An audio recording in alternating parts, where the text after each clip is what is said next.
चलिए दोस्तों, आज हम लोग शुरू कर रहे हैं पॉलीमॉर्फिज्म। पहले तो ये बताइए, क्या आपने कल टेस्ट दिया?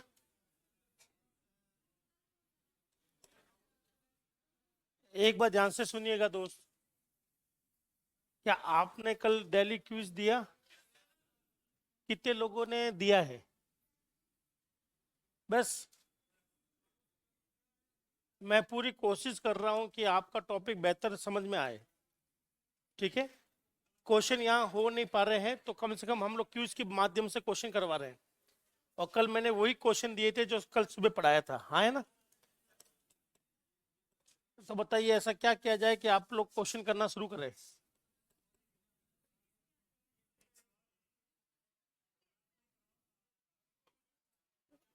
सिलेबस बहुत बड़ा है दोस्त। सिलेबस इतना बड़ा है कि आप अभी कल्पना नहीं कर सकते। तो रही बात क्वेश्चन करवाने की, वो मैंने सोचा, मेरे को चलो यार ठीक है, क्विज मुझे देना ही होता है डेली, तो मैं क्यों ना मैं वही क्विज दे दूं जो आपको पढ़ाया जाए, ताकि आपकी प्रैक्टिस अच्छी हो जाए, हाँ है ना? तो कितने दोस्तों ने क्विज दिया और इसमें से 10 में से 10 किसके आए? 10 में से 9? 9, गुड।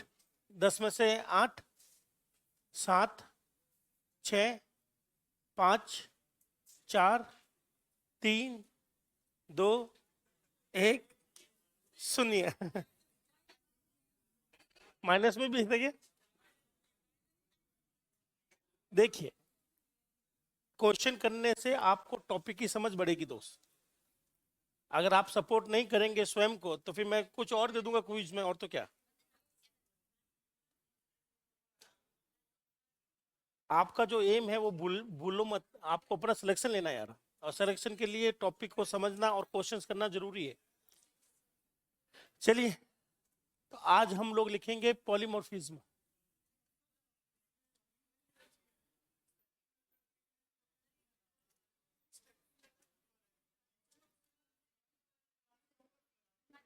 आज वही करेंगे, हिडन और ओवर राइडिंग, दो कॉन्सेप्ट लागू होते हैं, इसी में आएगा। चलिए, साथ साथ दोहराइएगा, पॉलीमॉर्फिज्म को हिंदी में बहुरूपिया कहते हैं। ऐसा व्यक्ति जिसके एक से ज्यादा रूप हो।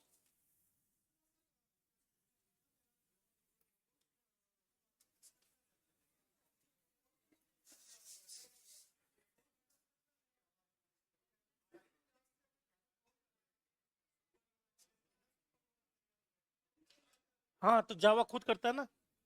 मैंने आपको लिखा था, अगर हमने, सुनो भाई सभी लोग ध्यान से सुनो, साथ साथ बोलो, अगर चाइल्ड कंस्ट्रक्टर चल रहा है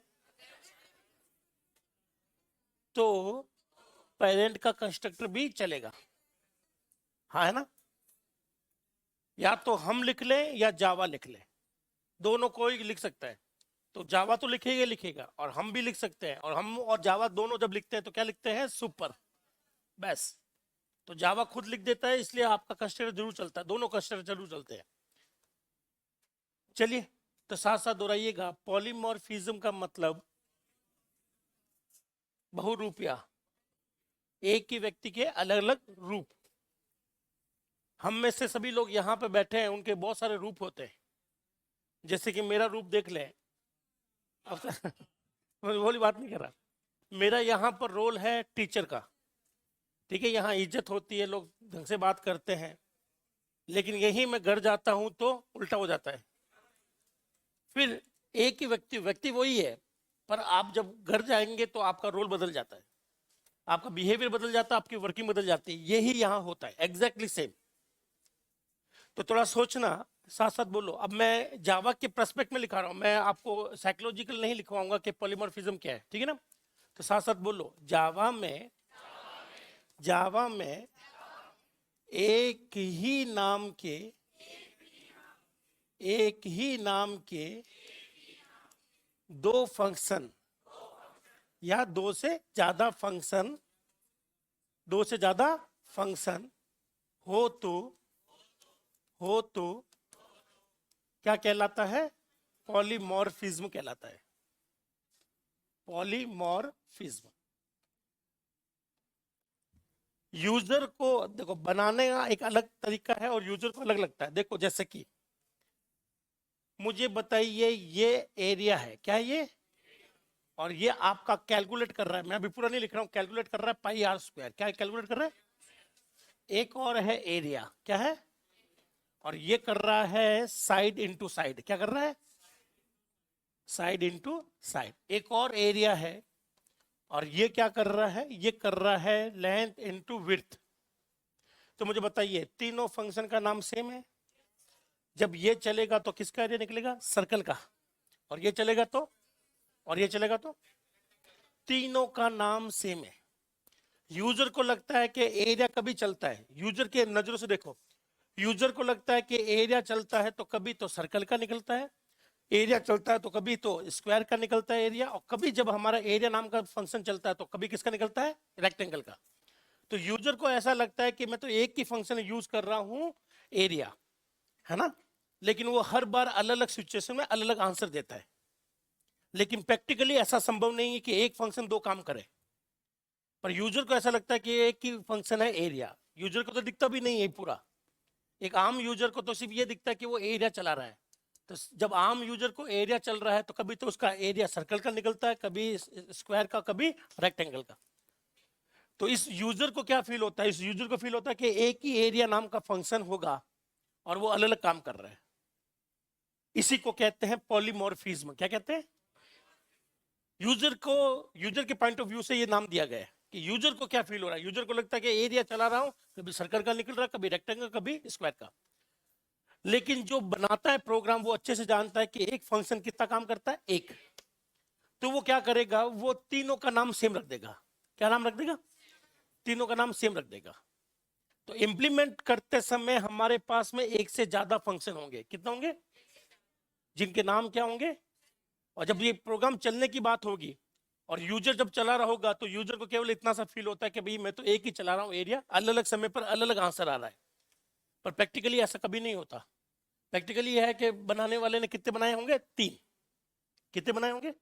तीन बनाए होंगे। जैसे कि आप और मैं एक ऐप की बात करते हैं, आप लॉगिन करते हो एज अ स्टूडेंट, मैं लॉगिन करता हूं एज अ एडमिन।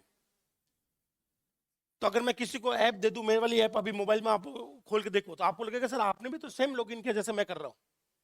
लेकिन एक्चुअली में आपको तो एक ही लॉगिन लग रहा है, लेकिन मैंने कितने लॉगिन बनाए हैं? दो। क्या बनाए हैं?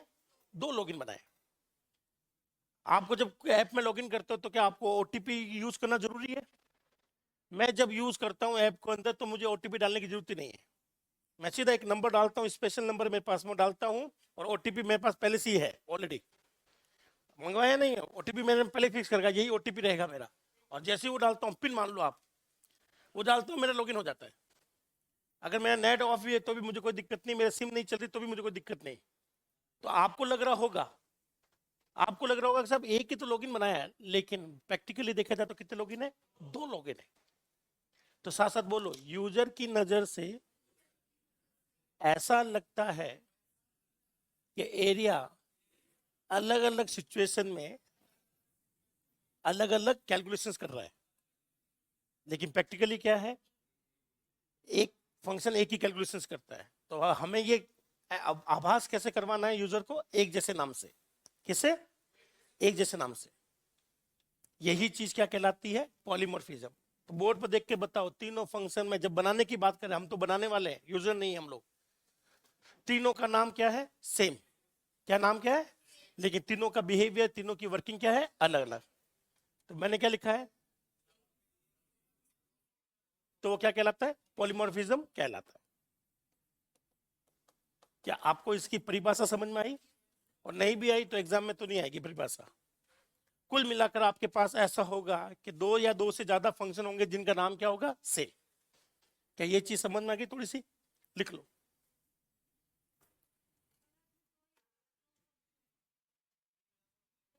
एक ही नाम के दो या अधिक फंक्शन, बस।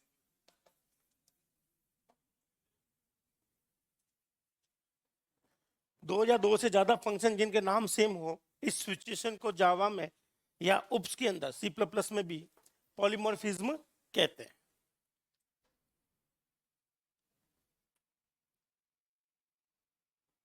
different method having same name, different method, अलग अलग functions, अलग अलग method जिनके नाम सेम हो, ये कहलाता है पॉलीमॉर्फिज्म।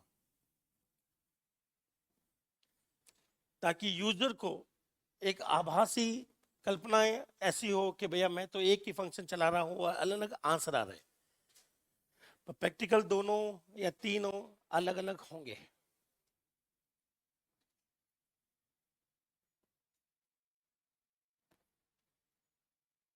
चलो एक रियल टाइम एग्जांपल देता हूं मैं आपको। मैंने कहा जानवर होते हैं वेजिटेरियन या नॉन वेजिटेरियन, या क्या कुछ कह नहीं सकते?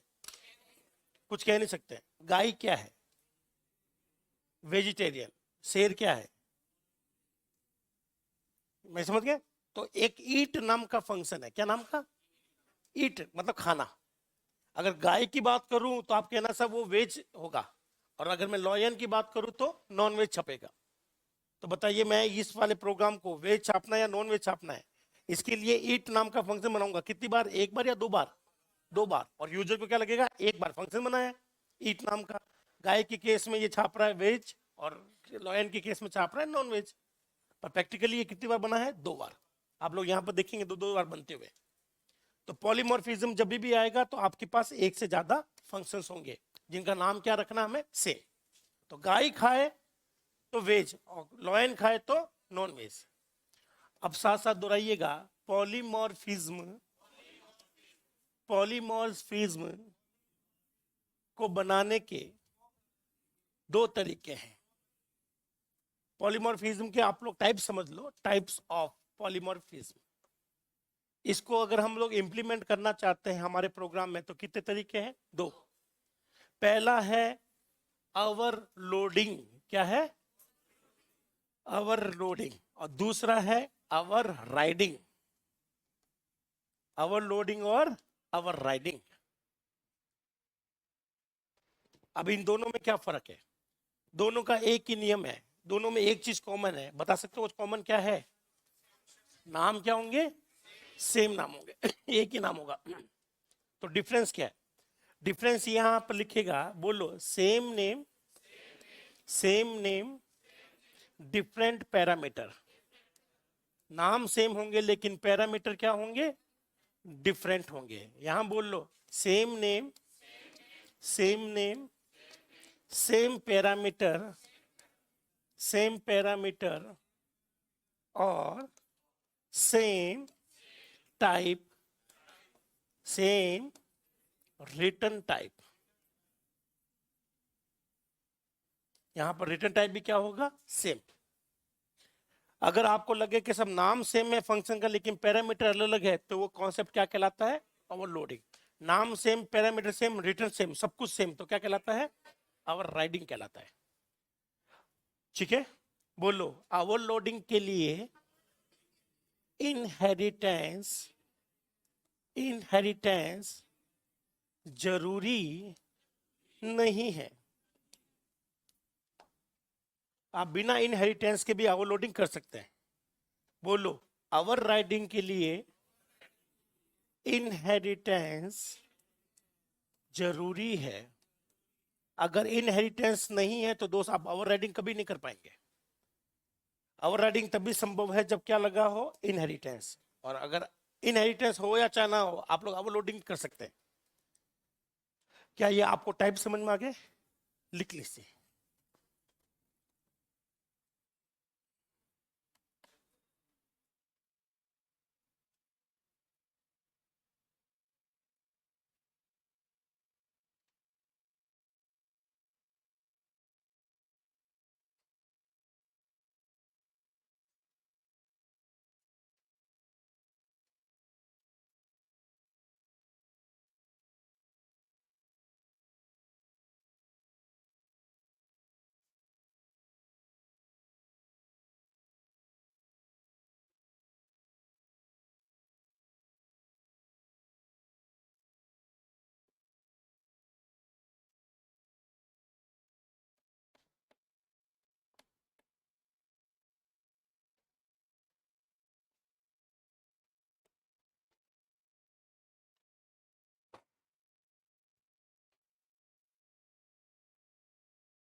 फिर वॉइस की दिक्कत आ रही है क्या?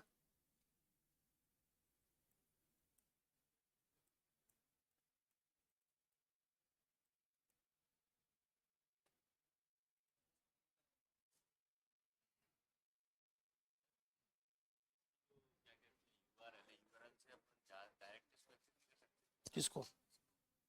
कहाँ से कर सकते हैं? यूआरएल तो सब कुछ एक्सेस होता है, पर आप एक्सेस करना क्या चाहते हैं?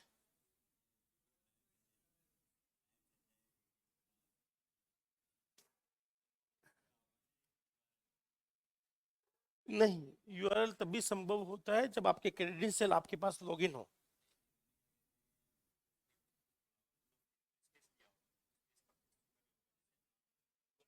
तो वो सिर्फ पेज खोलेगा। नहीं, पेज में अगर एक्सेस दे नहीं रखा तो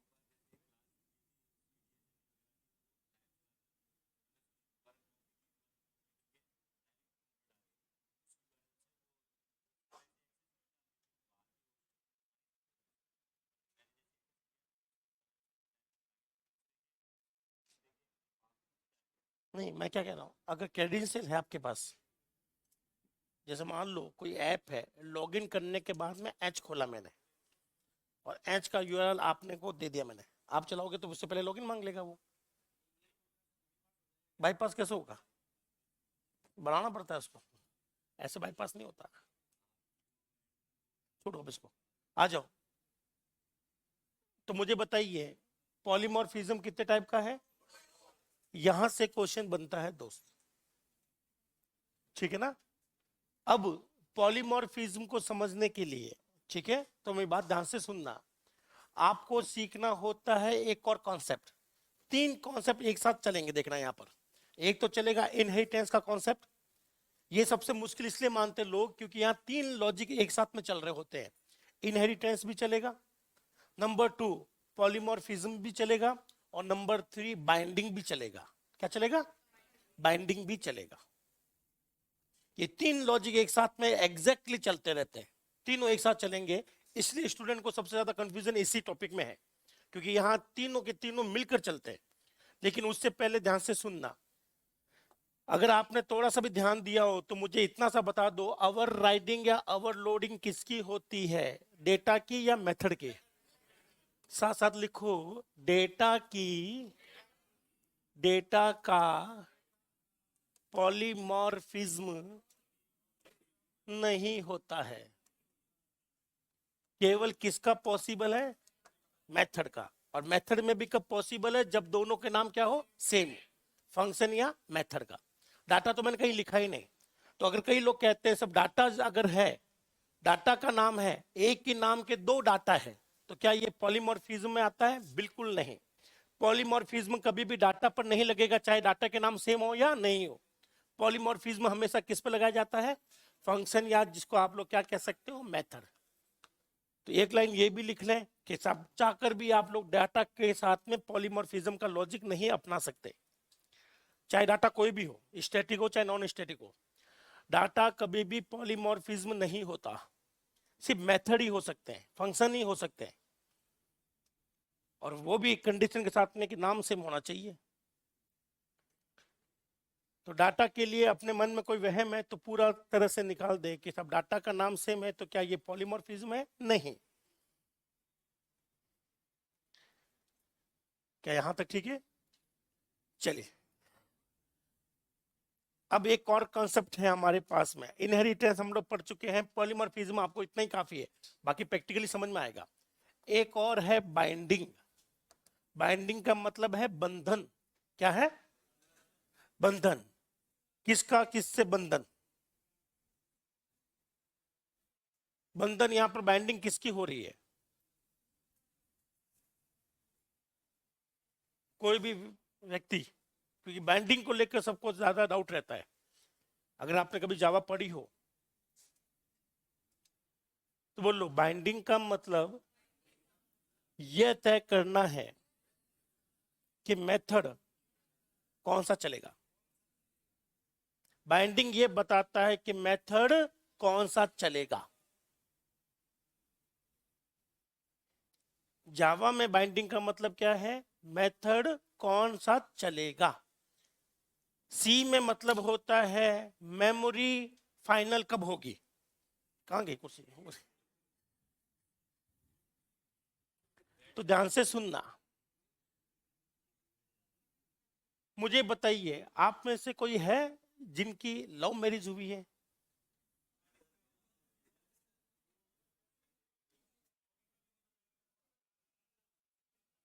कोई नहीं है।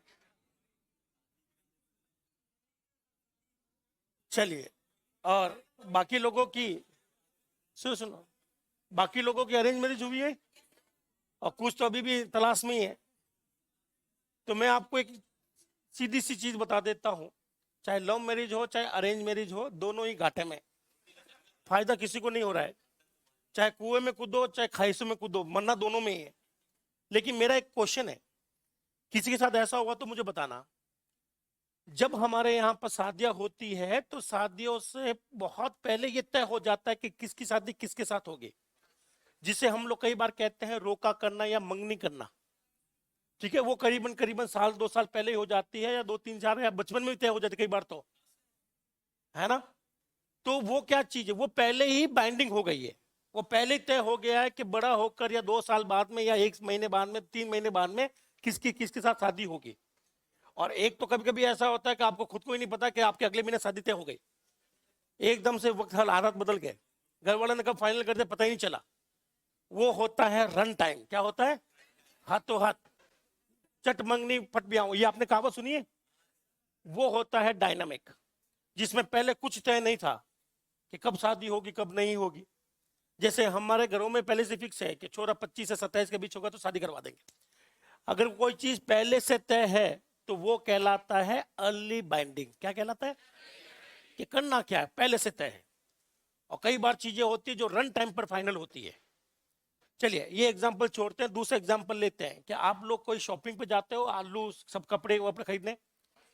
तो कुछ लोग जब घर से निकलते हैं तो वो पहले ही तय करते हैं कि उसको कौन सी सब्जी कौन से कपड़े कौन से जूते लेने हैं, हाँ है ना। और कुछ लोग हैं जो मार्केट में भटकते रहते हैं, कपड़ा दिखा वो ले लिया, आलू दिखे तो वो ले लिए, कुछ और दिखा तो वो ले लिया, हाँ है ना। तो वो डिसीजन कब तय हो रहा है, इसी को कहते हैं बाइंडिंग। क्या होता है, बाइंडिंग आपके प्रोग्राम के अंदर ये तय करता है कि कोई भी चीज, अगर मैं पूरा लॉजिक समझाऊं पूरी लैंग्वेजेस का, तो कोई भी चीज का डिसीजन कब हो रहा है इसी को हम लोग कहते हैं बाइंडिंग। सी में समझाता हूं, आपने लिखा इंटीजर ए, क्या लिखा दोस्तों, तो इंटीजर ए लिखा, तो ये फिक्स हो गया कि ए कितनी बाइट खाएगा, 2। ए का टाइप क्या रहेगा, अब ये सदैव ये चीज फिक्स रहेगी। अब आप इसको चाहकर भी नहीं बदल सकते। आप चाहकर भी ए में अगर पॉइंट वाली वैल्यू डालोगे तो भी वो उसको सीधा सिंपल वैल्यू बना देगा, क्योंकि आपने पहले तय कर दिया है कि ए 2 बाइट का बनेगा और इसमें कौन से टाइप की वैल्यू जाएगी। अब आप इस बंधन को तोड़ नहीं सकते। लेकिन पाइथन ऐसा नहीं करता, पाइथन करता है ए बनाया, क्या बनाया, ए में क्या डाला मैंने, तो पाइथन इसका टाइप हाथों हाथ सेट करेगा।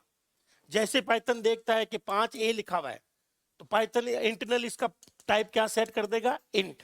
और अगले ही लाइन में आपने लिखा 5.7, तो पाइथन उसको हाथों हाथ डिसाइड कर देगा ये क्या काम करेगा, फ्लोट। तो यहां पर ये ए फ्लोट बनेगा या इंट बनेगा, ये पहले से तय है या रन होने पर पता चलता है। जब पाइथन इस लाइन को चलाएगा तभी ये डिसाइड करेगा कि इसको बनाना क्या है। और सी में ये पहले से तय होता है।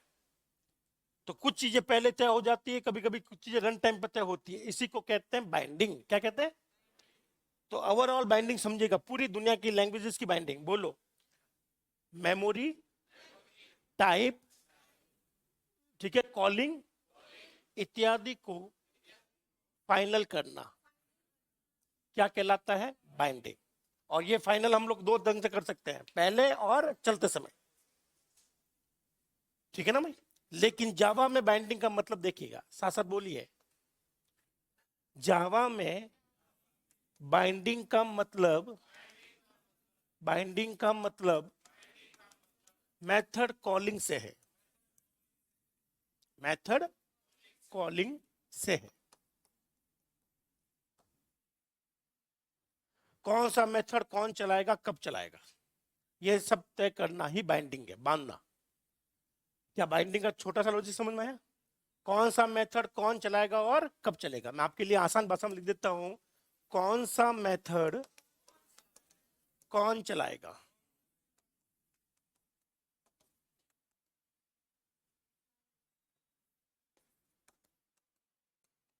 ये ही चीज होती है बाइंड। कौन सा मेथड कौन चलाएगा ये फाइनल करना, लिख लो बाइंडिंग। फिर ये तीनों चीजें मिक्स हो जाएगी, इनहेरिटेंस, पॉलीमॉर्फिज्म और बाइंडिंग। तब आपका एक छोटा सा प्रोग्राम बन के सामने आता है। आप तो फिर भी दोस्त नन्हे मुन्ने बच्चे हैं प्रोग्रामिंग की पॉइंट ऑफ व्यू से। बड़े बड़े जो हैं डेवलपर, उनको भी बहुत दिक्कत आती है इस कॉन्सेप्ट में। कई साल या कई समय लग जाता है। क्यों? क्योंकि यहाँ सब तीन लॉजिक एक साथ चल रहे हैं, तो इसको थोड़ा सावधानी से देखना है। तीन अलग अलग कॉन्सेप्ट एक साथ मिलकर एक अच्छा प्रोग्राम बनाते हैं।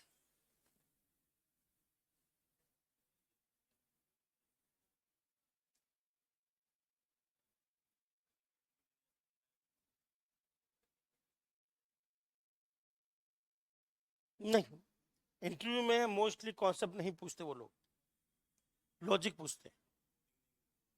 कोडिंग तो वो तय करवा देगा कि सी में बनाओ या सी प्लस में, आपको बस लॉजिक पता होने चाहिए, डीए से पता होने चाहिए। हाँ, डीए से करोगे तो उसका मतलब मोटा मोटा लॉजिक, अगर वो प्रोग्राम लिखवा दे तो गए काम से। लॉजिक सारे आपके क्लियर है? नहीं, अगर आपके पास एक्सपीरियंस है जॉब का तो इंटरव्यू में करवा सकता हूँ, बाकी आप संभाल लेना। हटा लू दोस्त? सबने लिख तो लिया? तो बोलो, कौन सा फंक्शन कौन चलाएगा, कौन किसके साथ जुड़ेगा, ये क्या कहलाता है? बाइंडिंग। क्या कहलाएगा? बाइंडिंग, बांधना। साथ साथ दोहराइए, बाइंडिंग भी दो तरह की है, टाइप्स ऑफ बाइंडिंग। ये भी कितने तरह की है दोस्त? दो। कुछ चीजें जब प्रोग्राम कंपाइल होता है तब फाइनल हो जाती है, और कुछ चीजें रन टाइम पर फाइनल होती है। तो दो तरह की बाइंडिंग है, जिसको एक को नाम देंगे कंपाइल टाइम बाइंडिंग। क्या बोलेंगे? तो बताइए, ये बाइंडिंग किस समय होती है? जब कंपाइलेशन होता है। और दूसरा होता है रन टाइम बाइंडिंग। क्या होता है? ये कब होता है? जब प्रोग्राम क्या होता है? रन। पहले बताइए, कंपाइल होता है या पहले रन होता है प्रोग्राम? इसको कई लोग कहते हैं अर्ली बाइंडिंग। क्या कहते हैं? रन हमेशा बाद में होता है ना, इसको क्या नाम देते हैं? Late binding. क्या बोलते हैं? Late binding. कंपाइल टाइम या रन या ये। अब ध्यान से सुनना, अगर कोई चीज कंपाइल टाइम पर फाइनल हो गई, कब फाइनल हो गई, तो रन टाइम पर कभी नहीं बदलेगी। रन टाइम पर वो कभी नहीं बदल सकते। या तो शादी के लिए हाँ मत बोलो, अगर हाँ बोल दिया है फिर लास्ट मोमेंट पर आप लोग पीछे नहीं हट सकते, फिर तो करनी पड़ेगी चाहे कोई भी ताकत आ जाए दुनिया की। तो साथ साथ बोलो, अगर कोई चीज पहले से तय हो गई, कंपाइल टाइम पर तय हो गई, तो क्या उसको रन टाइम पर बदला जा सकता है? नहीं। अगर ऐसा हो रहा है, इसी वजह से इसको कहा जाता है स्टैटिक। क्या कहा जाता है? फिक्स बाइंडिंग है। क्या है ये? फिक्स बाइंडिंग है। बहुत सारे नाम है इसके। बोलो, अगर कोई चीज रन टाइम पर हो रही है तो इसको हम लोग बदल सकते हैं हाथों हाथ। क्या कर सकते हैं? इस वजह से नाम क्या मिला है इसको? Dynamic binding. ये बदल सकती है। जैसे कि पाइथन। बताइए पाइथन में ए का टाइप क्या है? अब बताइए पाइथन में ए का टाइप क्या है? ये बदलता रहता है। अब बताइए, अगर मैं सी पढ़ाऊं, इंटीजर ए लिखूं, तो ए का टाइप क्या है? अभी भी ए का टाइप क्या है? अब ये पकड़ेगा क्या? 6 तो पकड़ेगा इसमें से। तो ये आप लोग बदल नहीं सकते, इसका टाइप कभी नहीं छोड़ सकते, इसलिए इसको क्या नाम दिया गया? स्टैटिक, स्थिर, फिक्स है। और ये चेंज है, तो मैं यहां लिख दूं चेंजेबल बाइंडिंग। चेंजेबल बाइंडिंग, चलिए लिख लो। और इस पूरे टॉपिक पर आप लोग, ये जो आज ही चल रहा है, 1008 है, 100% छपेगा। 3 कॉन्सेप्ट एक साथ चल रहे हैं दोस्त। एक ऐसी मूवी देख रहे हैं जिसमें 3 स्टोरी एक साथ चल रही है और अंत में आकर तीनों स्टोरी के तीनों करेक्टर आपस में मिल जाएंगे। ऐसा कई बार मूवी में होता है, अलग अलग स्टोरी चलती है मूवी के अंदर और वो आपस में एक जगह आकर लिंक हो जाती है। वो ऐसी लिंक होगी। तो तेज बोलिए। इसमें थ्योरी ज्यादा आती है, प्रोग्राम आएगा तो आसान होगा। प्रोग्राम तो बहुत इजी होते हैं इनके, दिक्कत आती है थ्योरी में। थ्योरी बहुत टफ है इसकी।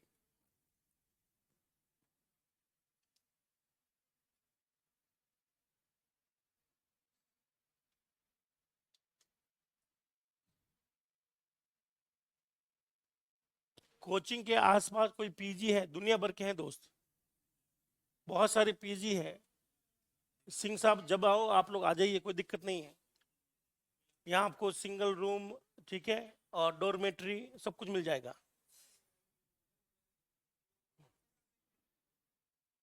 कई लोग होते हैं जो डोरमेट्री में रहते हैं। डोरमेट्री का मतलब एक ही रूम में 10-10 लोग टूट से पड़े। एक रूम में 2 की भी फैसिलिटी है, 3 की भी है। अलग अलग पीजी, अलग अलग पैसा है। पर यहाँ सच में इस गोपालपुरा वाले एरिया में पीजी की रत्ती भर कमी नहीं है। हाँ, जयपुर में हर जगह में नहीं पीजी, दिक्कत है। इस एरिया में बहुत स्टूडेंट का एरिया ना, मिल जाएंगे आप।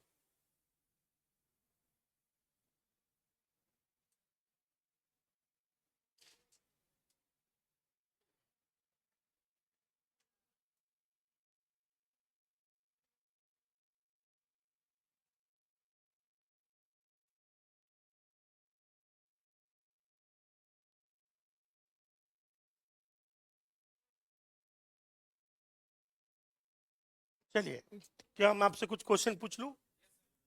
जावा में अगर एक के नाम के 2 फंक्शन है तो वो चीज ओवरलोडिंग है, ओवरराइडिंग है या पॉलीमॉर्फिज्म है?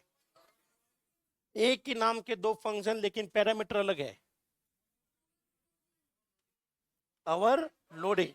एक ही नाम के फंक्शन जिनके पैरामीटर भी सेम, रिटर्न टाइप भी सेम, ओवरराइडिंग।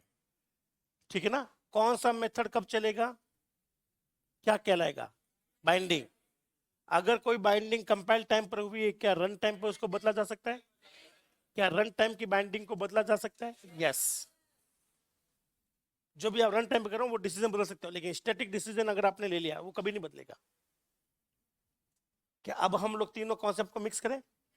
चलिए, अब तीनों को मिक्स कर पढ़ते हैं। और 3 कॉन्सेप्ट कौन कौन से हैं? Inheritance plus polymorphism plus binding. तो यहां आपको अलग अलग तरह के प्रोग्राम दिखेंगे सब में।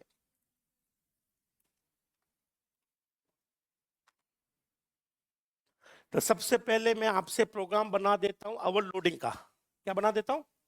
2 प्रोग्राम, विथ इनहेरिटेंस और विदाउट इनहेरिटेंस। लेकिन ओवरराइडिंग विदाउट इनहेरिटेंस पॉसिबल नहीं होगी। ठीक है, अब मैं आपको प्रोग्राम के थ्रू सारा समझाऊंगा जो भी मैंने अभी आपको पढ़ाया है। तो चलिए शुरुआत करते हैं और यहां पर लिखते हैं नेटबीन्स। हेडिंग लगाइएगा ओवरलोडिंग। क्या लगाएगा? ओवरलोडिंग। ओवरलोडिंग हम लोग सीख रहे हैं। ओवरलोड,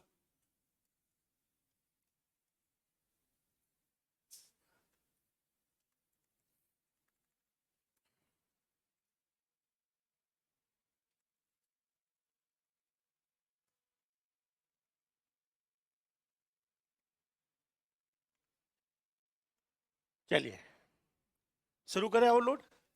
तो ओवरलोड के 2 प्रोग्राम बना दूं। मैं वापस पूछता हूं, क्या ओवरलोडिंग के लिए इनहेरिटेंस होना जरूरी है क्या? और है तो कोई दिक्कत नहीं है।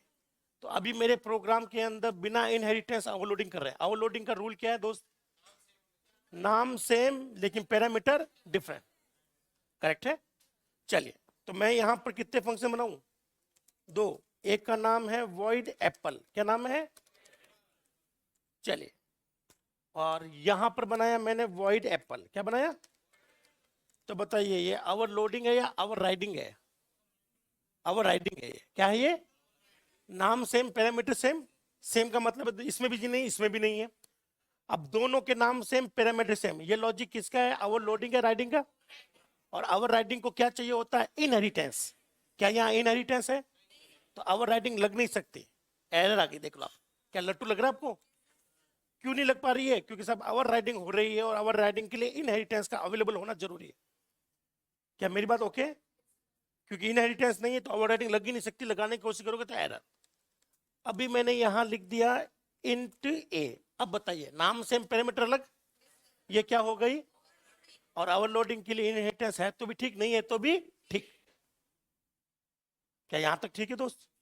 चलिए, तो यहां मैं लिखता हूं SOP, system dot out dot print L N. ठीक, कोई बात नहीं, सही कर लेते हैं।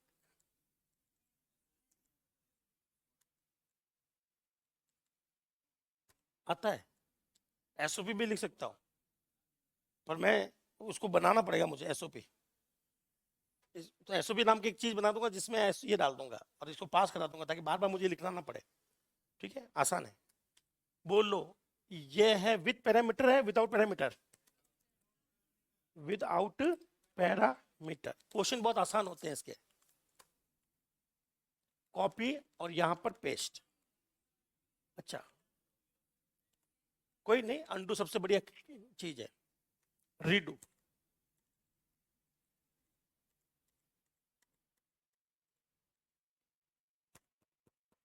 कॉपी और यहां क्या कर दिया? पेस्ट। और ये क्या लिख दिया? With parameter. चलिए, तो आपने हेडिंग क्या लगाई दोस्तों? ओवरलोडिंग। अब इसको हम लोग एक एक थ्रू प्रोग्राम के थ्रू सीखेंगे। ओवर लोडिंग, ठीक है। पहला नेम क्या होगा? ठीक है, बोलो, मेथड के नाम, मेथड्स के नाम क्या होंगे? सेम।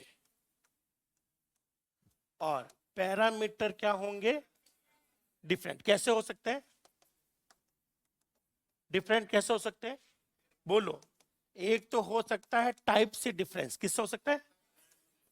टाइप से डिफरेंट कर सकते हो, या कर सकते हो नंबर से। क्या है? नंबर से डिफरेंट कर सकते हो। आपको पैरामीटर अलग अलग करना है, दो तरीके अलग अलग करने के। पहला, या तो दोनों का टाइप बदल दो, या फिर क्या बदल दो? Number of parameter. तो बताइए, मैंने यहां पर कैसे बदला है? टाइप से बदला है या पैरामीटर के नंबर से बदला है? इसमें कितने पैरामीटर और इसमें एक, करेक्ट है। अब मुझे बताइए, ये टाइप से बदला है, ये भले बताओ सही है कि नहीं है? फ्लोट है, सही है, चल रहा, कहीं लट्टू नहीं लगा ना? ये सब कुछ सही है, लेकिन इस बार डिफरेंस किस में है? नंबर ऑफ पैरामीटर में या टाइप ऑफ पैरामीटर में? Type of parameter. क्या आपको ये चीज समझ में आ गई? चलो, अब ये जो चीज है ये हो गई है कंपाइल टाइम। क्या हो गई है? बिना रन किए भी आपको पता होगा कौन चलेगा, देखना। अब मैं इनको चलाता हूं, मुझे बताइए, इनको चलाने के लिए पहले एक ऑब्जेक्ट बना लूं मैं। एक्स वाई जेड का क्या बनाया? एक्स बराबर न्यू एक्स वाई जेड, ये बन गया ऑब्जेक्ट। क्या बन गया? अब मैंने लिखा एक्स डॉट, नाम क्या भैया इसका? एप्पल। और यहां लिखा मैंने 2.5। क्या लिखा दोस्तों? X dot Apple. एप्पल ही तो है नाम, ठीक है। 2.5 एफ। बताइए कौन सा चलेगा, ऊपर वाला या नीचे वाला? और एक्स डॉट एप्पल क्या लिख दिया? और अंदर लिख दिया मैंने, सपोज करो 23। क्या लिख दिया? तो बताइए कौन चलेगा? कैसे पता चला? बताइए, ये कौन सा है? फ्लोट। तो फ्लोट के लिए कौन चलेगा? फ्लोट। और इसके लिए कौन चलेगा? इंटीजर। तो बताइए इस प्रोग्राम का आउटपुट क्या है? विदाउट पैरामीटर और विथ पैरामीटर। क्या चला कर देख लूं मैं?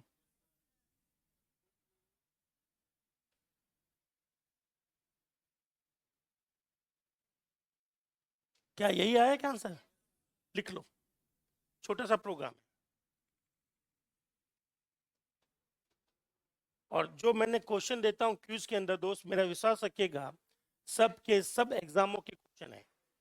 पाठशाला में जो टेस्ट होते हैं उसमें आपको अलग अलग वैरायटी देखने को मिलती है, लैंग्वेज के अंदर घुमा फिरा कर, यहाँ अलग पैटर्न से क्वेश्चन बना रहे हैं और मैं PYQ से बना रहा हूँ, दोनों ही कर ले आप तो अच्छी प्रैक्टिस हो जाएगी।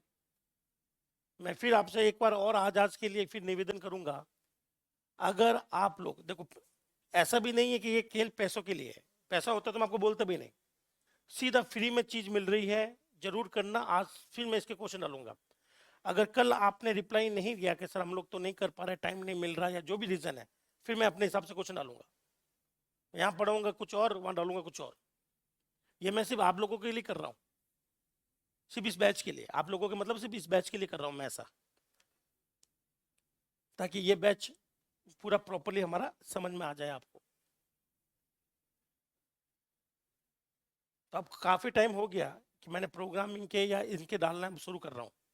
कभी सी के डाल देता हूँ, कभी C++ के डालूंगा, कभी जावा के, और कोशिश करूंगा कि जो टॉपिक चल रहा है उस पर तो एक दो क्वेश्चन डाले ही डाले, बाकी क्वेश्चन मैं दूसरे डाल दूंगा। पर आप लोग अगर हेल्प नहीं करोगे तो दोस्त फिर काम कैसे बनेगा मेरा।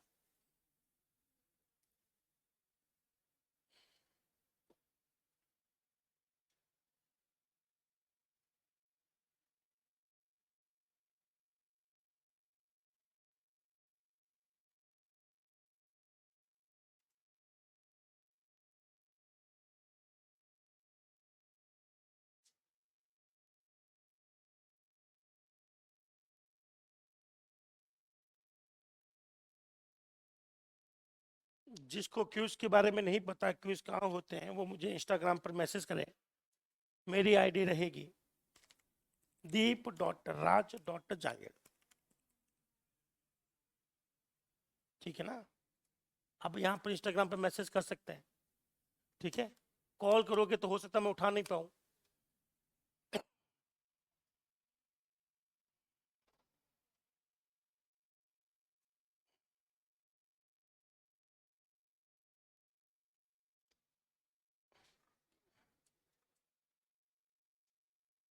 तो अभी तक तो क्यूज चल रहे थे, अब चलेगा चैलेंज। चैलेंज के अंदर आप सभी लोग अपना एग्जाम देंगे और आपको रैंक मिलेगी, पता तो चले कौन किससे आगे कौन किससे पीछे। अभी तक ये फैसिलिटी नहीं है, इस पर हम लोग काम कर रहे हैं। चैलेंज आपको मिलेंगे, ना केवल आप, किसी भी कोचिंग के स्टूडेंट को भी आप इनवाइट कर सकते हैं, उनके साथ फाइट करके नॉलेज बेटर है। रैंक मिलेगी चैलेंज में, क्विज के अंदर कोई रैंक नहीं मिलती, सिर्फ आपका एनालिसिस होता है वहां। हटा लूं मैं, श्योर। अब मेरा क्वेश्चन है, क्या रिटर्न टाइप का कोई रोल है या नहीं है? क्या रिटर्न टाइप बदला जाने पर ओवरलोडिंग होगी या नहीं होगी, कोई फर्क पड़ेगा या नहीं पड़ेगा? आपको क्या लगता है? मैंने जो डेफिनेशन लिखवाई उसके हिसाब से बता दो आप मुझे। ओवरलोडिंग के लिए जो शर्तें लिखाई थी वो दो ही शर्तें थी, कौन कौन सी? नाम same, parameter different. Return type का कभी मैंने कुछ लिखा ही नहीं। तो अगर रिटर्न टाइप में बदलूं या सेम रखूं तो क्या इसके लॉजिक पर कोई दिक्कत आएगी? एक बार मैंने बस आपसे जानना चाहता हूं, क्या सबने ये प्रोग्राम लिख लिया? अब दोबारा मत लिखना, सिर्फ आपको प्रैक्टिस करनी है वर्बली।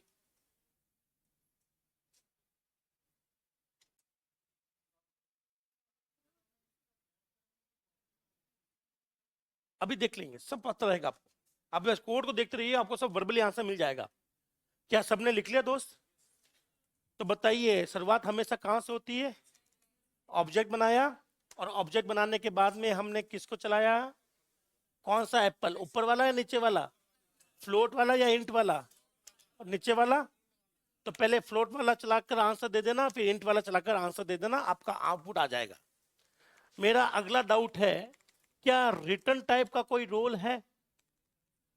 मैं यहां लिख देता हूं, सपोज करो इंट, क्या लिख देता हूं? इंट। इंट लिखा तो मुझे रिटर्न करना जरूरी होगा ना भाई दोस्त। रिटर्न लिख दिया मैंने 10 या 120। अब ये बताइए, लट्टू कहीं लगा क्या? नहीं लगा। तो रिटर्न टाइप सेम नहीं है, पहले सेम थे अब सेम नहीं है, तो क्या मेरे ओवरलोडिंग पर कोई लॉजिक फर्क पड़ रहा है? तो बताइए आउटपुट क्या आएगा? पहले क्या छपे, चलो ये बहुत बड़ा हो गया, तो आप बस मुझे ये बता दें, एग्जाम में जनरली ऐसे आता है, yes no, generally yes no या ट्रू फॉल्स या ए और बी आते हैं जनरली लिखे हुए। तो बताइए इसका आंसर क्या आएगा? यस नो या नो यस? चलाकर देख लूं मैं? तो पहले पैरामीटर सेम थे, अभी पैरामीटर में चेंजेस किए, नहीं रिटर्न टाइप में चेंजेस किए, क्या कोई फर्क पड़ा है क्या? चाहे रिटर्न टाइप सेम हो चाहे नहीं हो, कोई फर्क नहीं पड़ता। तो एक लाइन लिखेंगे हम लोग कि सब पैरामीटर को डिफरेंट रखना है, टाइप से डिफरेंट कर सकते हैं और नंबर से, नो नहीं लिखेंगे, नंबर से।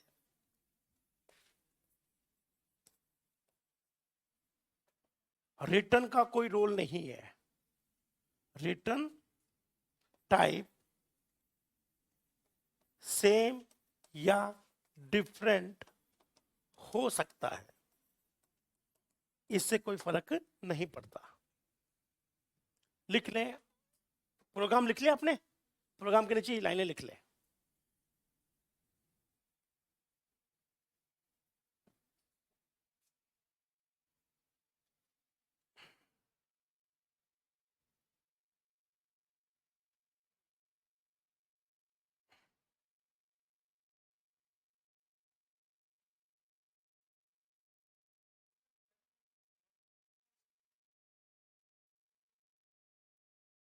नहीं कोई जरूरत नहीं है, कहीं नहीं, बस नल आ जाती है। जैसे मैंने यहां से कॉल किया एप्पल को, है ना भाई, कॉलिंग की, वापस लाया 120, तो ये लाइन ऐसे पढ़ी जाती है, इसको कहते हैं नो स्टेटमेंट, मतलब कोई फर्क नहीं पड़ेगा।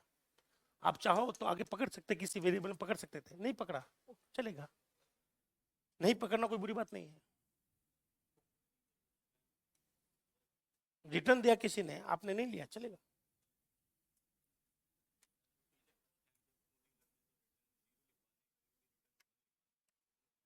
मेन में मैं बताया था ना, मेन में रिटर्न 1 का मतलब है अब नॉर्मल टर्मिनेशन, मेन में 0 का रिटर्न का मतलब है नॉर्मल टर्मिनेशन। करवा देते हैं, वापस करवा देंगे, हटा लू दोस्त, ये थोड़ा सा लिख ले, एक और लाइन लिखनी है और ये टॉपिक खत्म, ओवरलोडिंग। आपको अब कोई प्रोग्राम नहीं लिखना, प्रोग्राम आपके आंखों के सामने था, ये काफी है, बस इसी में चेंजेस करके आपको समझाया जा रहा है एक एक पॉइंट को। जैसे कि पहला पॉइंट मैंने समझाया कि रिटर्न टाइप सेम हो या डिफरेंट हो, इससे कोई दिक्कत नहीं है, दोनों हो सकते, पॉसिबल है, रिटर्न टाइप का कोई लेना देना नहीं है। अब आते हैं यहां पर, सबने लिख लिया दोस्त, वापस। अब मैं ये चेक करना चाहता हूं कि अभी ये दोनों फंक्शन स्टैटिक है या नॉन स्टैटिक है। दोस्त दोनों फंक्शन स्टैटिक है या नॉन स्टैटिक है? अब मैं स्टैटिक कर रहा हूं, क्या स्टैटिक फंक्शन की या स्टैटिक मेथड की ओवरलोडिंग होती है या नहीं होती, ये जानना चाहता हूं मैं। क्या लगता है स्टैटिक का कहीं मैंने लिखवाया है कि ओवरलोडिंग में स्टैटिक का कोई रोल है? नहीं रोल। तो यहां अगर मैं स्टैटिक लगाऊं तो बताइए चलना चाहिए या नहीं चलना चाहिए? चलना चाहिए कि नहीं चलना चाहिए? चलना चाहिए, स्टैटिक आए चाहे ना आए, इससे कोई फर्क पड़ता है क्या दोस्त? चलिए एक बार चला के देख लूं मैं, तो बताइए आंसर क्या आएगा, नो यस या यस नो? क्या आपको यस नो दिख रहा है? चलो एक और उल्टा कर लेते हैं। अब मुझे बताइए एक स्टैटिक है और एक, अब क्या लगता है चलेगा या दिक्कत है? चलेगा, दिख रहा है, लट्टू नहीं लगा तो चल रहा है, सीधी सी बात है। लट्टू लग जाता अगर नहीं चलता तो लट्टू लग जाता है। तो मुझे बताइए आंसर क्या है? तो मुझे बताइए ओवरलोडिंग के समय अगर मेरे दिमाग में कोई चीज है कि यार ये स्टैटिक का कोई लॉजिक, इसमें कुछ स्टैटिक लगाऊं या नहीं लगाऊं, इससे कोई फर्क पड़ेगा क्या? रिटर्न चेंज करूं या नहीं करूं, कोई फर्क पड़ेगा क्या? सिर्फ दो शर्तें याद रखनी है, पहला नाम सेम, पैरामीटर डिफरेंट, और डिफरेंट कैसे कर सकते हो, टाइप से और नंबर से, खत्म। एक लाइन और लिखेंगे, आपको ये कोड नहीं लिखना है, बोलो सेम टू सेम लिख दो वापस लाइन, बोलो स्टैटिक या नॉन स्टैटिक, ठीक है, कि ओवरलोडिंग हो सकती है, दोनों की हो सकती है, इससे कोई फर्क नहीं पड़ता कि स्टैटिक या नहीं है, हो सकती है, लिख लो और खत्म ओवरलोडिंग। सारी पॉसिबिलिटी करवा दी और सारे डाउट क्लियर करवा दिए कि सर क्या हो मेरे पास में। एक और लाइन लिखवा देता हूं एक्स्ट्रा, आगे भविष्य में काम आएगी।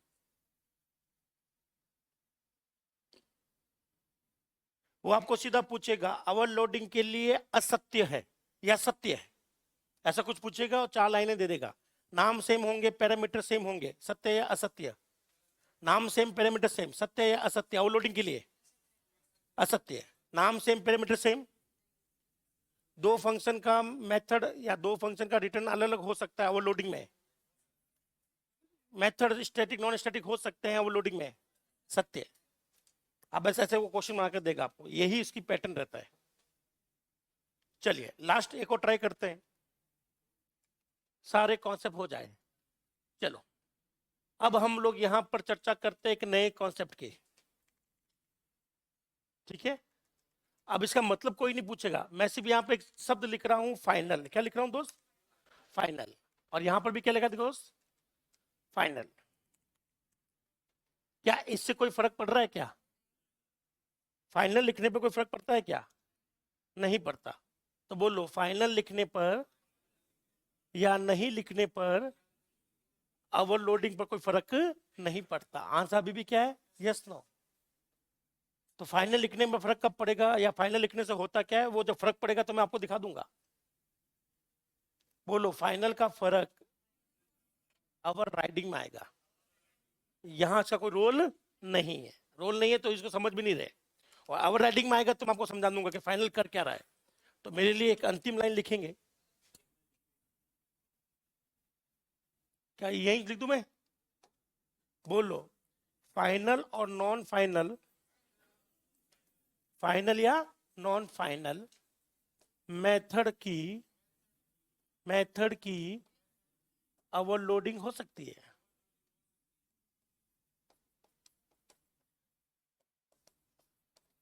लिख लो, ये सब आपके ट्रू फॉल्स वाले क्वेश्चन बनते हैं यहां से। तो याद रखिएगा, अगर मैंने नहीं बोला है कुछ भी, सिर्फ मैंने एक ही शर्त रखी है, नाम सेम पैरामीटर डिफरेंट, इसके अलावा वो कुछ भी बोलना सब कोई फर्क नहीं पड़ रहा। जो फर्क पड़ने वाली चीजें वो सिर्फ नाम और पैरामीटर ही है बस। इसके अलावा कुछ भी नाम शब्द दे दे आपको, छोटा मोटा कोई भी शब्द दे दे, बोले फर्क पड़ेगा? बोलना नहीं साहब, कोई फर्क नहीं पड़ रहा, रत्ती भर फर्क नहीं पड़ रहा। तो यहां से क्वेश्चन थ्योरी के बहुत गजब के बनते हैं, प्रैक्टिकल बहुत आसान है। प्रैक्टिकल में सब दिख जाता है कि कौन कब चलेगा, पर थ्योरी में बहुत दिक्कत होती है स्टूडेंट को। फाइनल लिखो चाहे मत लिखो, दोनों फाइनल बनाओ चाहे दोनों में से कोई एक फाइनल बनाओ, कोई लॉजिक में कोई चेंजेस नहीं आएगा मेरे। तभी तो मैंने लिखा फाइनल हो या चाहे नॉन फाइनल हो, इससे कोई लेना देना नहीं है। ओवरलोडिंग तो होगी, सब दोनों की होगी। चलिए अब लगाते हैं इनहेरिटेंस। क्या लगाते हैं दोस्त? इनहेरिटेंस लगाते हैं, तो पूरा खेल चलेगा इनहेरिटेंस का। इनहेरिटेंस के लिए कम से कम कितनी क्लासेस होनी चाहिए? 2। लेकिन मैं हमेशा कितनी बनाता हूं? 3। क्योंकि हमें शुरू से सिखाया गया है कि चाहे कुछ भी हो जाए, मेन में कभी भी काम मत करो, मेन सिर्फ प्रोग्राम को चलाएगा। काम धंधा करना है वो आपके अलग क्लास बनाओ, ठीक है। क्लास एक का नाम दे दिया चाइल्ड। क्या दे दिया दोस्त? चाइल्ड। क्या इनहेरिटेंस लग गया या बाकी है? बाकी है। इनहेरिटेंस लगाने के लिए कौन सा कीवर्ड? एक्सटेंस। आगे क्या लिखूं? पेरेंट। आजा सजेशन आ गया। अब यहां पर बताइए इनहेरिटेंस में क्या ऊपर का मान नीचे आएगा? ठीक है, ऊपर का मान नीचे आएगा तो यहां लिख लो वॉइड एप्पल। क्या लिखेंगे? Void apple. आपको बताना है, आउटपुट बताना है, ठीक है दोस्त। Void apple. और यहां मैंने लिख दिया है SOP, system dot out dot print LN. और अंदर मैंने लिख दिया है पेरेंट। क्या लिख दिया दोस्त? पेरेंट। यही चीज कॉपी, और यहां पर क्या हो गई? पेस्ट।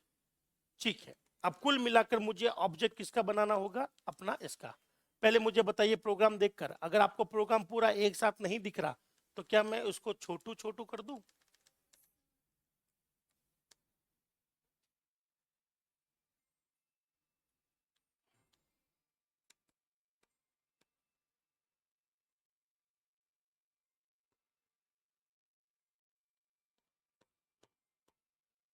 चलो बताइए ओवरलोडिंग है या नहीं है? ओवरलोडिंग है या नहीं है? बोलो। ऊपर वाला माल कॉपी होकर कहाँ गया? तो बताइए नीचे वाले में कितने फंक्शन है? दो। दोनों का नाम सेम है? क्या दोनों के पैरामीटर भी सेम है? तो ये ओवरलोडिंग है या ओवरराइडिंग है? ओवरराइडिंग। ओवरराइडिंग का प्रोग्राम है ये। पर मेरा ध्यान अभी ओवरराइडिंग पर नहीं है, अभी मेरा ध्यान किस पर है? ओवरलोडिंग पर। ये ओवरराइडिंग है। क्या है दोस्तों? ये ओवरलोडिंग मत बोल देना दोस्त, पूरा खेल बदल गया, ये ओवरराइडिंग का लॉजिक आ गया। अब बताइए ये क्या है? अब ये ओवरलोडिंग है, बस इतना सा फर्क है दोनों में। करेक्ट है ना? तो बताइए नीचे वाली क्लास में टोटल कितने फंक्शन? पहले का नाम एप्पल, दूसरे का एप्पल इंट, एप्पल इंट। चलिए अब इनको चलाना है मुझे, मुझे सिर्फ इस क्लास से मतलब है। इस क्लास के ऊपर मैं काम कर रहा हूं, ऊपर से कुछ मंगवा लिया, कुछ इसमें बना दिया। अब हमें इस क्लास पर काम करना है, तो बताइए इसका ऑब्जेक्ट बनाने के लिए मैं सबसे पहले क्या लिखूंगा? चाइल्ड। क्या लिख दूंगा दोस्त? चाइल्ड। अरे ये कीबोर्ड क्या चाहता है? चाइल्ड का बना दिया सी बराबर न्यू। अरे न्यू, और आगे सजेशन में क्या दे देगा वो? चाइल्ड। अब बन गया अपना ये।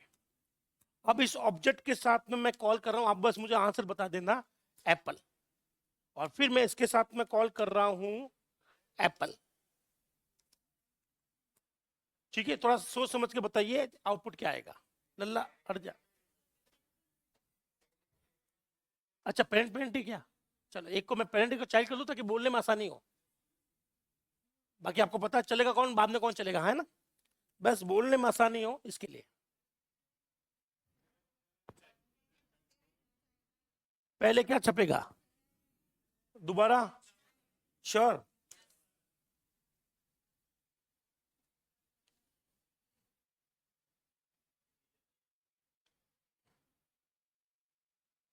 क्या सही आ रहा है? मुझे दिख नहीं रहा, सही है?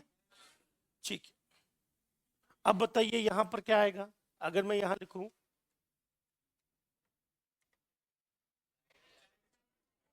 क्या आ जाएगा? पक्का? इस बार किसकी बात हो रही पता चल रहा है ना कोड में? तो दोस्त कोड बहुत आसान होते हैं, मैं फिर कह रहा हूं, लैंग्वेज बहुत डेंजरस होती है प्रोग्रामिंग के अंदर। क्या आ गया? कोड तो आपको देखते पता चल जाएगा ये किसकी बात कर रहा है। अब बताइए पहले क्या छपेगा, फिर? समझ गए मेरी बात? संभाल लोगे? पक्का? क्या जाऊं? और हटा दिया तो क्या हो जाएगा? वो ओवर राइटिंग हो जाएगी, वो तो मैंने पढ़ाई नहीं है, अभी डिस्कस नहीं करेंगे उसको। उसको तो ऐसे लेवल पर डिस्कस करेंगे जो आप खुद सोचोगे कि साहब ऐसी चीज तो कभी पढ़ी भी नहीं आज तक। क्या यहां तक ठीक है? पक्की बात? अब मुझे सिर्फ इतना सा बता दो लल्ला, अगर मैं यहाँ स्टैटिक कर दूं किसी एक को, यहां मैं इसको कर देता हूं स्टैटिक, क्या कर देता हूं? बताइए आउटपुट में क्या फर्क पड़ेगा? कुछ फर्क नहीं पड़ेगा। अगर मैं इसको कर देता हूं इंट, क्या कर देता हूं? इंट कर देता हूं। इंट करूंगा तो मुझे रिटर्न भी लिखना पड़ेगा ना भाई, रिटर्न करना पड़ेगा। इंट लिखा है क्यों भैया? लिखा तो रिटर्न करो, रिटर्न कर दिया 10। अब मुझे बताओ आउटपुट क्या होगा?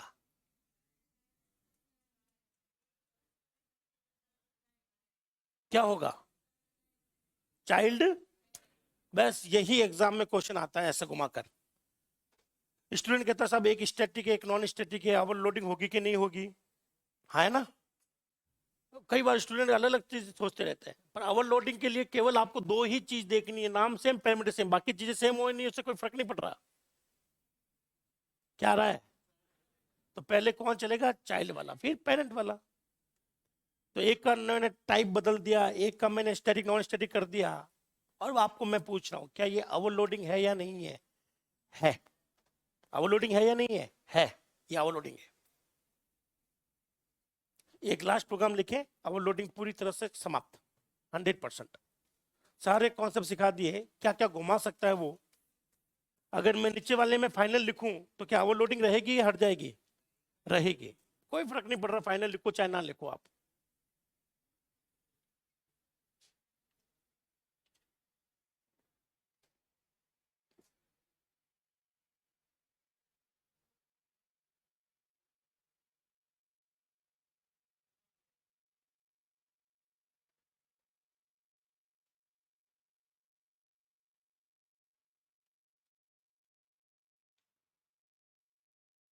ओवरलोडिंग बहुत आसान होती है।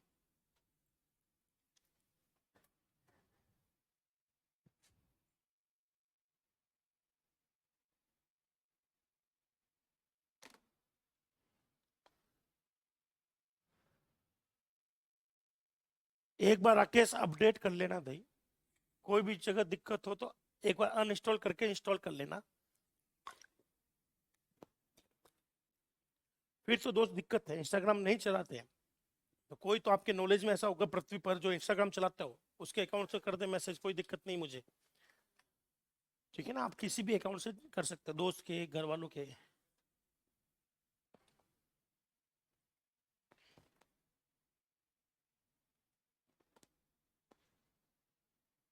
दोस्त पास हो जाना बस एग्जाम में, खुद का और मेरा और अपने कोचिंग का और अपने परिवार का, सबका नाम रखना है आपको। प्रैक्टिस के लिए मैं शाम को फिर क्वेश्चन दे दूंगा आपको, प्रैक्टिस करते रहे हैं, क्योंकि अपने पास इतना समय नहीं है कि क्लास के अंदर ही क्वेश्चंस करें, करेंगे तो सिलेबस लंबा खींचेगा, सीधी सी गणित है। और काफ़ी लोग चाहते हैं सब जल्दी खत्म हो, और काफ़ी लोग वही चाहते हैं कि सब एमसीक्यू भी हो जाए, तो दोनों तो पॉसिबल नहीं हो पाएगा।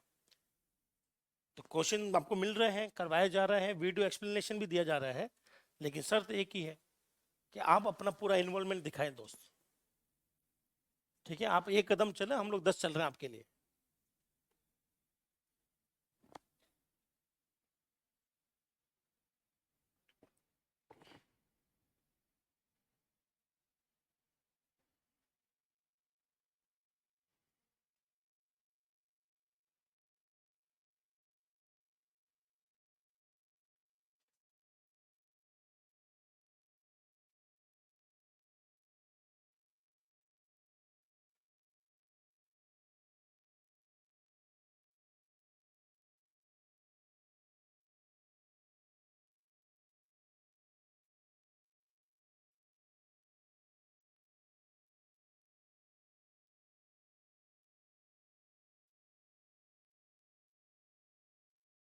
तो आप लोग बहुत ही शरीफ है, बहुत ही भोले हैं, ठीक है। मेरा पूरा सपोर्ट है हर तरह से, बस आप काम करते रहे,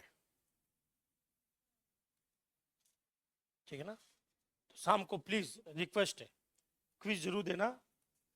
आज मैं फिर डालूंगा, अगर कल रेस्पॉन्स नहीं मिला तो मैं जावा के क्वेश्चन देना बंद कर दूंगा, फिर किसी और के लैंग्वेज देंगे जो ज़्यादा स्टूडेंट डिमांड करते हैं। करके देखिए दोस्त, अच्छा लगेगा मुझे भी और आपको भी।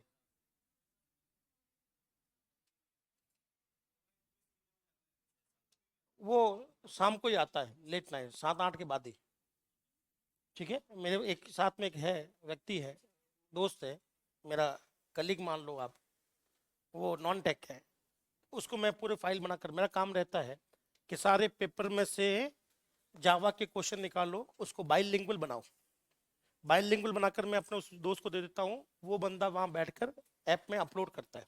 कई बार उससे गलती भी हो जाती है, ठीक है ना, क्योंकि वो नॉन टेक बंदा, उसको नहीं पता कि वो क्या लिख रहा है।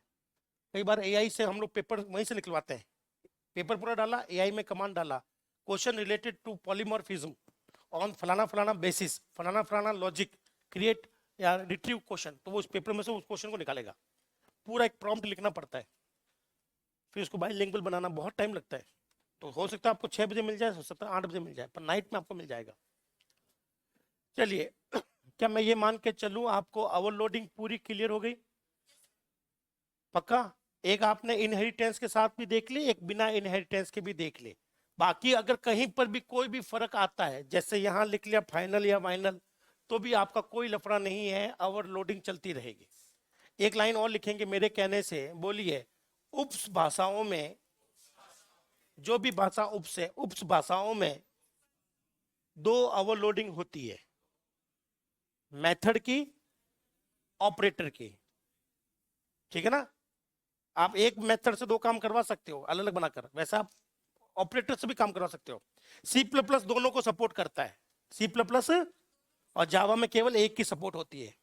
तो कहीं आपके दिमाग में ये तो नहीं रह गया कि सर ऑपरेटर ओवरलोडिंग पढ़ाई नहीं है, तो लिख लेना जावा में ऑपरेटर ओवरलोडिंग नहीं होती, सी प्लस प्लस में होती है। उप्स वाली भाषाओं में ये लॉजिक है, पर जावा में ये लॉजिक नहीं है, तो मैं कुछ करवा नहीं सकता जावा में। तो लिखेंगे साफ साफ, जावा में ऑपरेटर की ओवरलोडिंग नहीं होती है, नहीं होती है।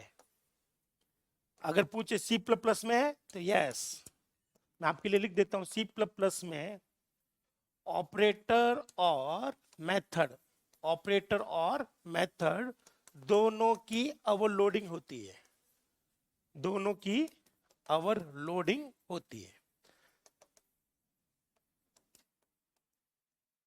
लेकिन जावा सपोर्ट नहीं करता ऑपरेटर को, क्योंकि जावा में ऑपरेटर पहले से ही ओवरलोड होते हैं, पहले से उनके पास काम धंधा बहुत सारा है, आप एक्स्ट्रा काम धंधा नहीं दे सकते, पहले से वो ओवरलोडेड है। कोई पूछे क्यों नहीं हो सकती, इंटरव्यू में पूछे क्यों नहीं हो सकती, बोला सब पहले से ओवरलोड है। वो तो सी में पहले से ओवरलोड होते नहीं तो उसको एक्स्ट्रा काम दिया जाता है, ओवरलोड किया जाता है।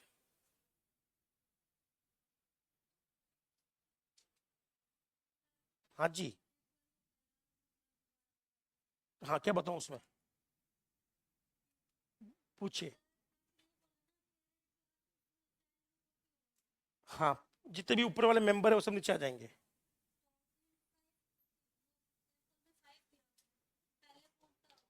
पहले ऊपर वाला आएगा फिर नीचे वाला बनेगा, पर चलेंगे दोनों। नहीं, आप समझे नहीं क्या, सबने लिख लिया? ध्यान से सुनना, ये दिक्कत आपकी बहुत बड़ी है और ये आपकी ओवरलोडिंग में बहुत अच्छे से समझ में आएगी। देखो दोस्त, मैंने सिर्फ ये कहा है ऊपर क्या है, ए, ये है पेरेंट क्लास, आइटम क्या है ए, नीचे कौन सी क्लास है, चाइल्ड, आइटम क्या है दोस्तों ए, मान लो। चलो ए की जगह मैं बी लिख देता हूं। अब मैंने इनहेरिटेंस लगाया, क्या लगाया, तो इनहेरिटेंस में पहले मेमोरी में, ये मेमोरी में जब मेमोरी की बात होती है तो पहले आपका ए बनता है, क्या बनता है, पहले पेरेंट के मेंबर यहां पर बनते हैं और फिर चाइल्ड के मेंबर यहां बनते हैं। तो अगर मैं आपसे पूछूं चाइल्ड क्लास में अगर मेमोरी के हिसाब से आप बताइए पहले कौन से मेंबर बनेंगे, चाइल्ड के खुद के या पेरेंट के खुद के? जब आप लोग पैदा होते हैं तो आपके लक्षण तो बाद में आते हैं, वो तो दोस्त देके जाता है, तो उससे पहले आपके परिवार के लक्षण आप में आ जाते हैं, इनहेरिटेंस हो चुका होता है, पैदा होते ही इनहेरिटेंस हो जाएगा, फिर हमारी प्रॉपर्टी बाद में बनती है। तो जैसे ही इनहेरिट करूंगा ये तो आ ही गया है और ये बाद में आएगा। अब आप कहोगे सर इस लॉजिक का मैं करूं क्या, इस लॉजिक का हम लोग करेंगे ओवरलोडिंग में, नहीं सॉरी ओवर राइडिंग में, वहां ये बहुत मायने रखता है। ठीक है, अभी यहाँ कोई मायने नहीं रखता। अभी हमने क्या किया, ए बनाया, इसका नाम A1 पैरामीटर 1 है, उसमें पैरामीटर 2 है। तो अभी चाहे ये बनो पहले चाहे ये बनो, हमें तो कोई दिक्कत नहीं, हमें पता है कि किसको चलाया जा रहा है। लेकिन ओवर राइडिंग में दिक्कत आती है, तब आपको याद होना चाहिए कि पहले कौन आया और उसके ऊपर कौन आ गया। जो ऊपर आता है वो जिंदा रहता है, जो नीचे है वो दब गया, बेचारा मर गया। तो ये लॉजिक अभी आपका कोई रोल नहीं निभा रहा, पर रोल निभाएगा ओवर राइडिंग में। कहां निभाएगा, ओवर राइडिंग में।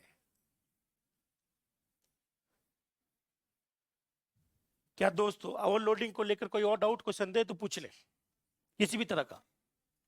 क्या डाटा की ओवरलोडिंग होती है? नहीं है, डाटा की ना तो ओवरलोडिंग होती है ना ही ओवर राइडिंग, कुछ नहीं होता डाटा का, क्योंकि ओवरलोडिंग ओवर राइडिंग पॉलीमॉर्फिज्म है और पॉलीमॉर्फिज्म कभी डाटा पर लगता ही नहीं है, सिर्फ मेथड पर लगता है। क्या मैं हाँ, एक्सेस मॉडिफायर का, एक्सेस मॉडिफायर का तो सिर्फ आपको देखो ध्यान रखना है ओवरलोडिंग में, सिर्फ और सिर्फ ये कि अगर इनहेरिटेंस है, क्या है, इनहेरिटेंस है और ऊपर अगर प्राइवेट है तो वो नीचे नहीं आएगा, ओवरलोडिंग होगी नहीं। क्यों नहीं होगी, क्योंकि पेरेंट के मेंबर नीचे आ ही नहीं रहा है, आ ही नहीं रहा तो बन नहीं रहा है, बस इतना सा खेल है। और जो आप सोच रहे हो ना, ठीक है, जिसको हम लोग कहते हैं प्रमोशंस, पब्लिक प्राइवेट बनेगा या प्राइवेट पब्लिक बनेगा, प्रमोशंस होते हैं इनहेरिटेंस में, वो ओवर राइडिंग में आएगा। सारे लॉजिक, ओवर राइडिंग बहुत इंपॉर्टेंट है। तो क्या मैं ओवर राइडिंग शुरू करूं, ओवरलोडिंग को लेकर कोई डाउट? ठीक है, तो हेडिंग लिखिएगा ओवर राइडिंग, सबसे भयंकर का कॉन्सेप्ट। बड़े बड़े लोग डरते हैं लल्ला,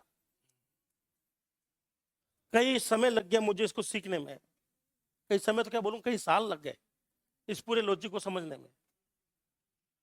ओवर राइडिंग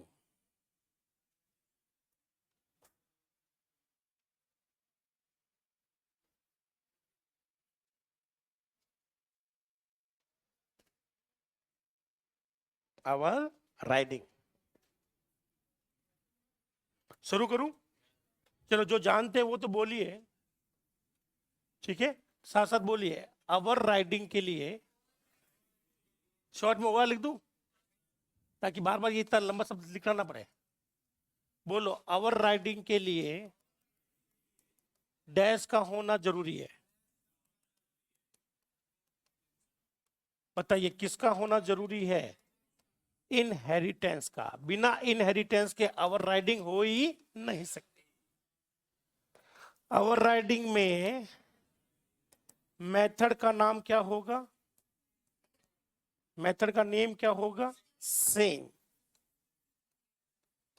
ठीक है, और मेथड के पैरामीटर क्या होंगे? पैरामीटर क्या होंगे? सेम। बोलो, मेथड का रिटर्न टाइप क्या होगा? सेम। या बोलो कोवेरिएंट। क्या बोलो? कोवेरिएंट। ये मैं आपको समझाता हूं क्या क्या होता है। ये बहुत ही गजब की चीज है, आपको सिर्फ एक ही जगह फंसा सकता है, कोवेरिएंट में। कहां फंसा सकता है? चलो एक बार ये लिख लो। ये शर्तें हैं हमारी आवर राइडिंग की। अगर ये शर्तें आपकी समझ में आ गई, ठीक है, तो फिर हमारे सारे के सारे पॉइंट क्लियर हो जाएंगे। थ्योरी में क्वेश्चन बनेगा दोस्त ओवर राइडिंग का।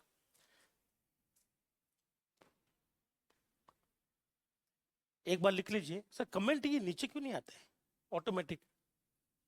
ये मुझे करने पड़ते बार बार जाकर। अब उनको बोलो कि ऐसा कुछ हो कि भाई कमेंट ऑटोमेटिक ऊपर चले जाए, मतलब हम लोग लास्ट कमेंट देखें। उनसे पूछो, मैं बार बार आकर कमेंट नीचे करने पड़ते हैं स्टूडेंट के, स्क्रॉल करना पड़ता है, ऑटो नहीं आता। ये उसका है क्या? अच्छा है क्या? उनको बोलो भाई किस बात के पैसा लेगा, उनको बोलो करूँगी, बहुत जरूरी होता है ये।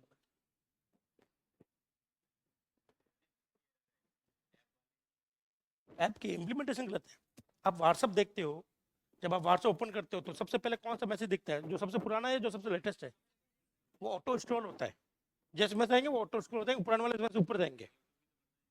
यूट्यूब भी करता है कमेंट, तो ऑटो स्क्रॉल जरूरी होता है। ये तो बनाने वालों को ध्यान रखना चाहिए था, ऑटो स्क्रॉल होना चाहिए। हाँ दोस्त, कुछ पूछ रहे हो? जो हाथ उठा रहे हैं पीछे, कुछ पूछना है क्या? ऐसा मतलब अंगड़ाई ले रहे हैं? ओहो, इसी अंगड़ाई को राजस्थान में आलस कहते हैं। आलस ले रहे हैं, जिसमें शरीर को तोड़ा मरोड़ा जा रहा है। चलिए, 2 पॉइंट समझ ले। क्या आज एक शब्द आया था फाइनल? आया था ना? तो एक लाइन लिख देता हूं, फिर इस क्लास को हम लोग फ्री करते हैं। बोल लो, फाइनल एक कीवर्ड है, 2 जगह काम में आएगा। सीधा सा सीधा आपका ये थ्योरी का क्वेश्चन बनता है कि फाइनल क्या है दोस्तों? कीवर्ड है। तो छोटा छोटा लिखना लल्ला, फाइनल। ये एक नया लॉजिक आया। बोलो, यह एक कीवर्ड है। कैसा है ये? कीवर्ड है। साथ साथ बोलो, यह क्लास के साथ और मेथड के साथ आता है।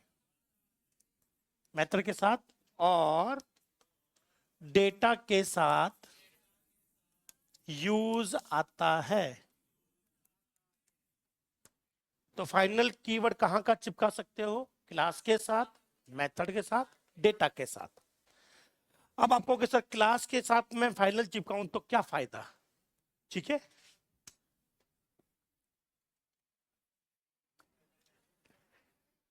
तो वापस सुनिए, फाइनल किसके साथ चिपकता है? 3, क्लास। अगर क्लास के साथ चिपका तो कहते हैं फाइनल क्लास, डाटा के साथ चिपका तो फाइनल डेटा, और मेथड के साथ चिपका तो बोल लो फाइनल क्लास। ऐसी क्लास जिसमें क्या होता है? फाइनल जोड़ दिया। बोलो फाइनल क्लास। फायदा समझ, इसका क्या फायदा या क्या इसमें इंपैक्ट पड़ेगा? बोलो फाइनल क्लास। फाइनल क्लास को काफी लोग जानते हैं, फाइनल क्लास को इनहेरिट नहीं किया जा सकता। अगर मेरी कोई क्लास है तो आप जब चाहे उसको इनहेरिट कर सकते हो, पर अगर मैंने क्लास के आगे लिख दिया है फाइनल, क्या लिख दिया, तो ये फाइनल क्लास बन गई और फाइनल क्लास को इनहेरिट कर ही नहीं सकते, इनहेरिट नहीं किया जा सकता।